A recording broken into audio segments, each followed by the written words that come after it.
យមកលោរត់ទៅត្រពាំងស្ទងក្នុងស្រកណែសំរងខ្ញុំលួចសួរគេក្នុងភូមិ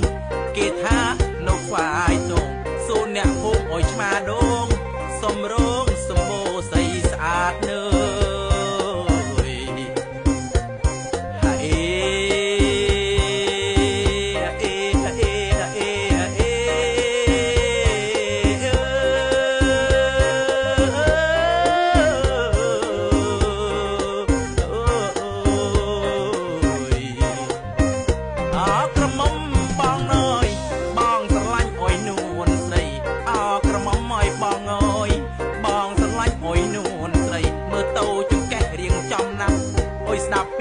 បងជាប្តីទំនងមើលតោមករៀមដៃ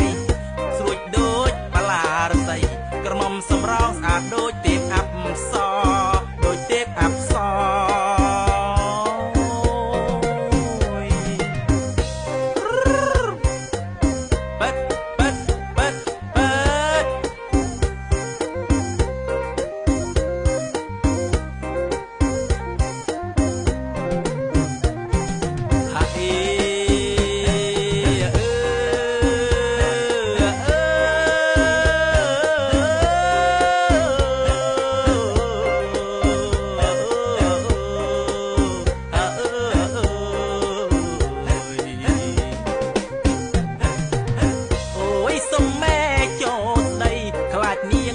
បានគេអូយសុំមេចូលស្ដីសុំមេអូយទៅស្ដី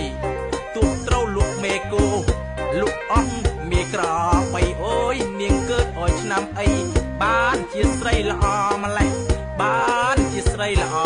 ម្លេះងោ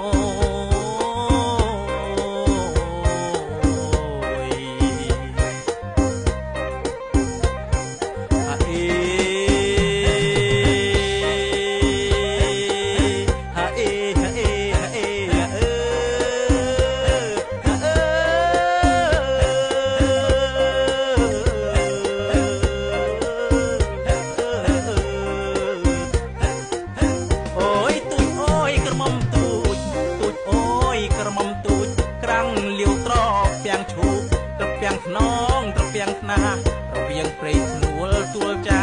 ឬលំចង់ត្រពាំងទ្រាកូនចៅលោកអ៊ំណាសំអូយល្អម្លេះសំអូ